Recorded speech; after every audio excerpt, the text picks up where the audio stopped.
Have you ever told yourself এখন অনেক দেরি হয়ে গেছে? দেরি হয়ে গেছে যে স্বপ্নটা আমি দেখেছিলাম সেই স্বপ্নটা পূরণ করার জন্য, যে জার্নিটা আমি স্টার্ট করবো বলে ভেবেছিলাম সেটা স্টার্ট করার জন্য। But let me ask you something, compare to what? যে স্বপ্নগুলো তুমি আগে দেখেছিলে সেগুলো তুমি এখনো বাস্তবায়িত করতে পারো? যে জার্নিটা তুমি শুরু করবে বলে ভেবেছিলে সেটা তুমি এখনো স্টার্ট করতে পারো? পাস্ট তোমায় কোনোভাবেই ডিফাইন করে না। তুমি কারেন্টলি তোমার লাইফে যে ডিসিশনসগুলো নেবে সেগুলোই তোমার লাইফ ডিফাইন করে। পিপলসে এই বয়সে আর কি হবে, but success never checks your age, it checks your courage. Colin and Sanders started KFC at 65. Many poor students become great leaders later in life. তারা লেট ছিল না, তারা রেডি ছিল।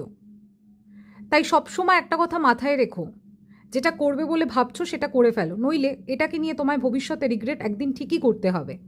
আসলে প্রবলেম সময় নয়, problem is fear, fear of judgement, fear of failure. তাই সময় থাকতেই যে জিনিসটা করবে বলে ভাবছো সেটা শুরু করে ফেলো।